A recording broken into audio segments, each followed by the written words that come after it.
Hello dear students, welcome back again to my channel. This is the history series which I am doing, and this is the most important topic which I am going to cover today, that is on Mauryan Empire. Okay, so as Mauryan Empire is usually divided into many lectures, but I have tried to place it in a single lecture and to cover all the important things in it. And due to that, it may be the video may be a little lengthy, but just be with it. You will definitely profit from it if you stick with it. So stick till the last so that you can get the entire section revision ready for yourself. Okay, so let's get started with the Mauryan Empire.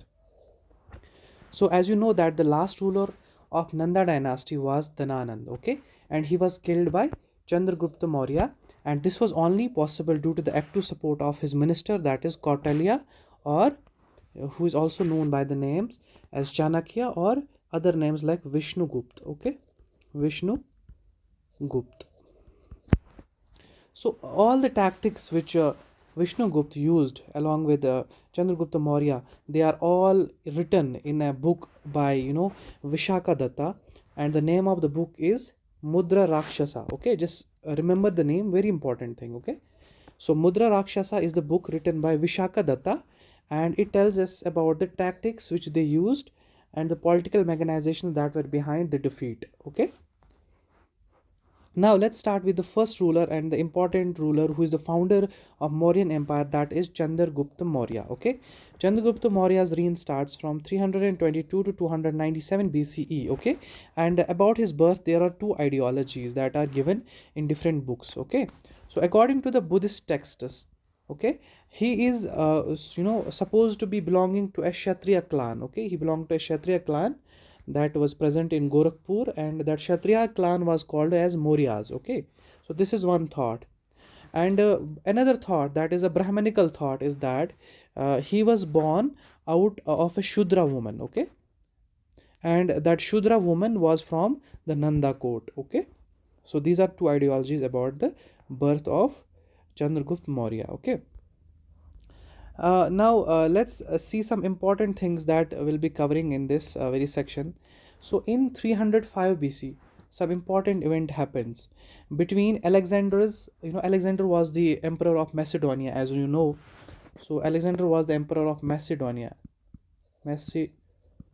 okay, and his Greek governor, and his governor or simply was his name was Silikos Nicator. Okay, and governor this Silikos Nicator was ruling mostly west of river Indus. Okay, so there was this battle between Chandragupta and Silikos Nicator in 305. Again, with the help of Chanakya, he defeated this Silikos Nicator and liberated all the areas that he was ruling. And but it was not kind of a that fearful fight where it was a do or die situation for anybody. Actually, it was solved by in terms of a treaty, and in exchange of liberation of these areas, Maurya had to offer him 500 elephants in exchange. Okay, so due to that, he was able to liberate the areas that lie to the west of Indus from the Nicator. Okay, and due to that, some friendship developed between these two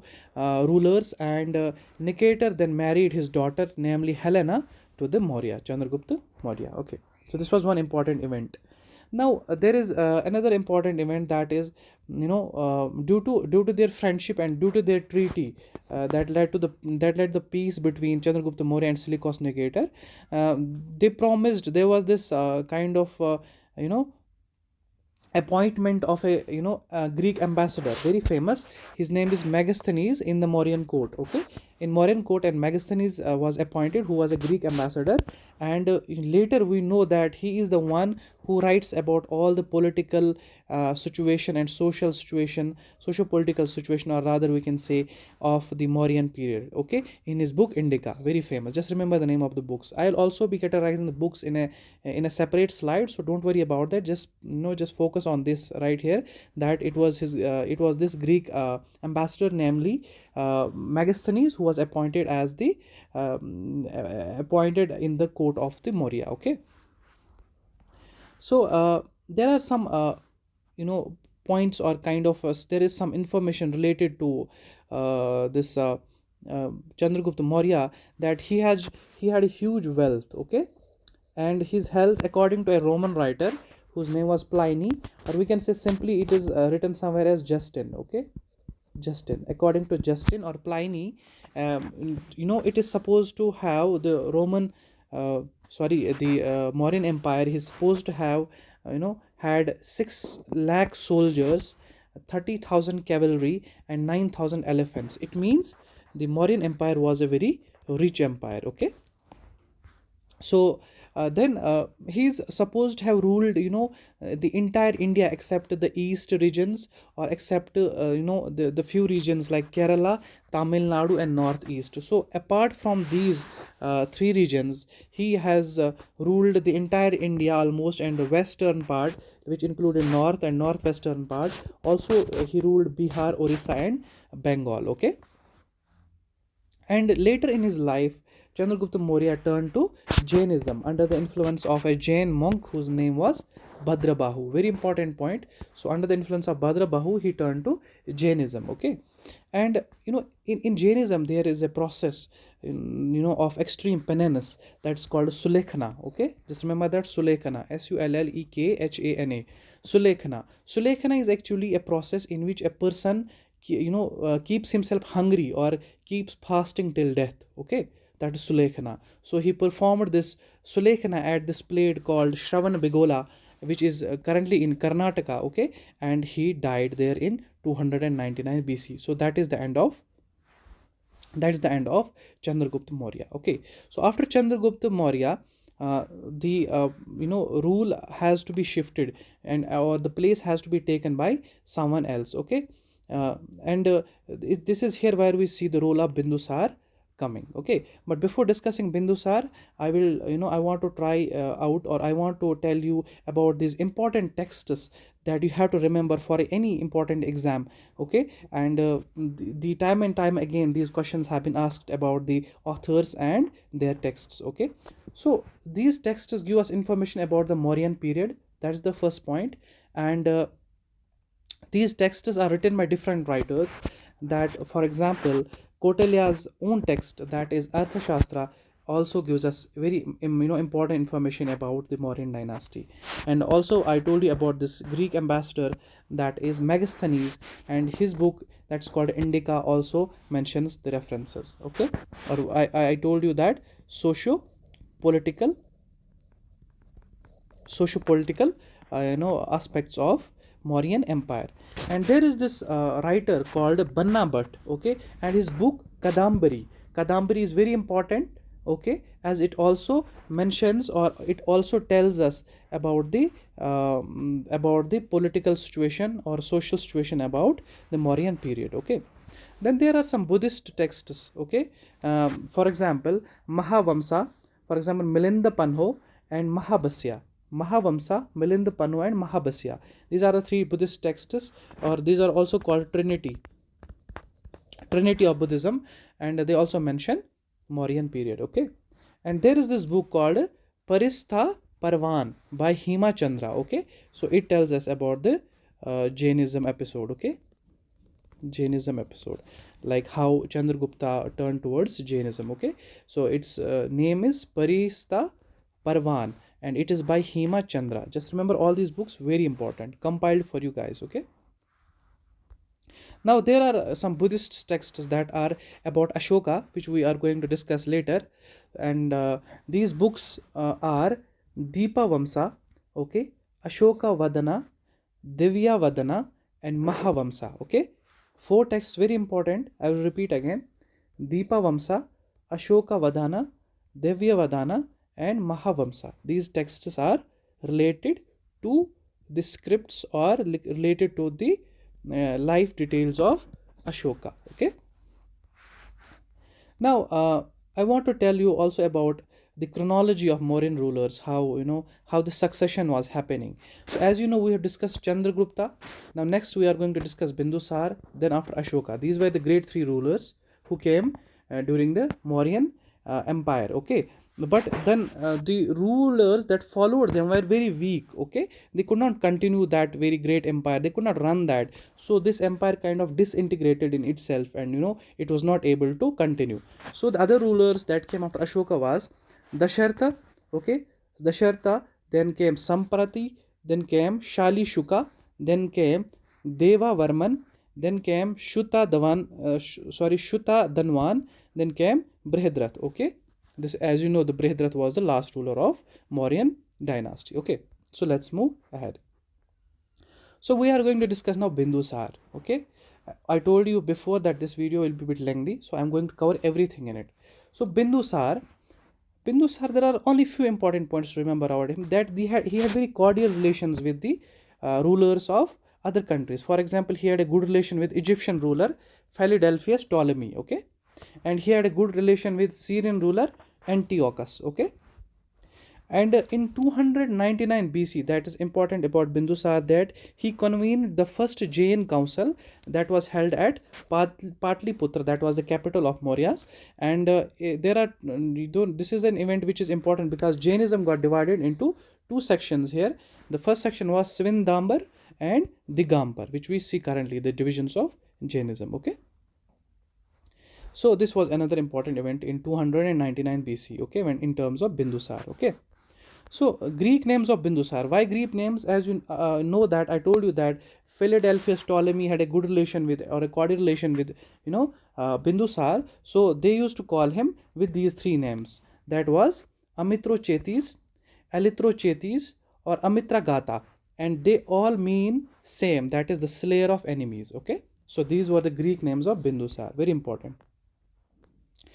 And the important event is that Bindusar added some territories which lied in south. As I told you, Chandragupta Maurya, ruled every kind of a state except, he was not able to rule southern region, and he was not able to rule northeastern regions. Okay, but Bindusar was able to successfully engulf or kind of add these regions of south in his territory, except one region, that was Kalinga. And in this Kalinga is later kind of conquered or annexed by Ashoka. Okay, so Kautilya continued as the prime minister of Mauryan Empire even during the time of Bindusar. Okay, for your kind information.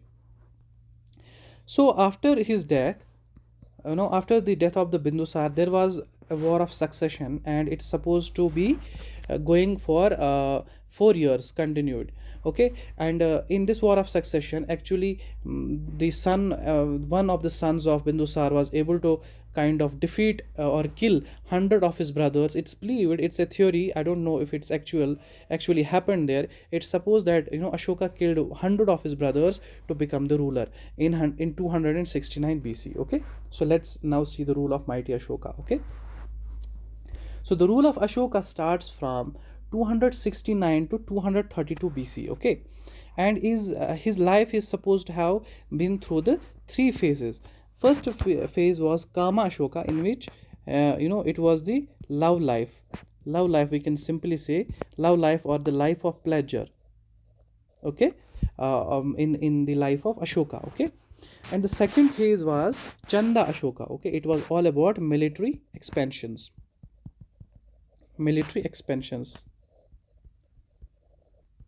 And the third stage, that is Dhamma Ashoka, and it was really religious phase. Okay, religious phase, or we can say socio cultural phase. Okay, so three phases: Kama Ashoka, Chanda Ashoka, and Dhamma Ashoka. One of the very important events that happened in the life of Ashoka, that during his, I think, 8th or 9th regional year, he annexed this Kalinga, which was the only region left. Okay, and he received this title, that is called Chakravarti Samrat of India. Okay, the Chakravarti Samrat of India. Why? Because he ruled in almost every direction: northeast, northwest, and north, east, south, everywhere. Okay, he was the ruler in all directions. That is why he was called Chakravarti Samrat. So some information about the Kalinga war and how this Kalinga war changed Ashoka's life. I'll be giving you details here. Kalinga war, actually the Kalinga is the present place that is in Orissa, and this war was fought on the banks of river Daya. Okay, and the site was Doli. Okay, the river was Daya and the site was Doli. It is believed that he was so fierce and he was so gruesome that Ashoka killed almost in this Kalinga war almost 1,000 soldiers, and these dead bodies of these soldiers lied in the river Daya, and due to that the river Daya turned red in color because there was these huge lumps of blood that were floating along with the corpses. Okay, and this scene kind of filled the heart of Ashoka with fear and kind of remorse, and regret, and then he started promising to himself that he will abstain this activity of war and military expansion, and then he turned towards Buddhism. This is the point where Ashoka turns towards Buddhism. So actually what happens, his policy of Bari Ghosh, which is actually military expansion, got turned into Dhamma Ghosh, that's into socio-cultural annexations. Okay, then after he became very generous and started doing good things for the people. Okay, so another important event that happened in the life of Ashoka, that was in 250 BC, he held the third Buddhist council at Patliput, and it was chaired by Magliputta Tissa. Okay, and in this, what was the accomplishment? The Buddhist most there is one of the most important texts that's present in Buddhism, that's called Abhidhamma Pitaka, was completed or compiled, and it's also called as Metaphysics of Buddhism. And it's not about only Buddhism in India. It is this time that the Buddhism started to spread outside India, and the huge role or the huge role is played by Ashoka himself, where he sent his daughter and son Mahindra and Sangamitra to Sri Lanka for the propagation of Buddhism. Okay, so it is this time when the Buddhism started spreading outside India. Okay, so another important thing is that after this, then the decline started, because Ashoka died in 232 BC, and the disintegration within the territory started, because there was no ruler, able ruler, that could survive the attacks and all. In all it takes to be a king. Okay, and the last ruler is supposed to be Brihadrath, and he was very weak, and he could not sustain this great empire, and the empire started to disintegrate, and at last he was assassinated by one of his military commanders. His name was Pushyamitra Shunga, and Pushyamitra Shunga killing Brihadrath, the last ruler of Mauryan Empire, and laying foundation of Shunga dynasty. Okay, so that's it for today. I hope I have covered everything. Now there are some things that are to be covered yet. I'll be uploading separate videos on those important sections related to Mauryan Empire. Thank you so much for watching, students.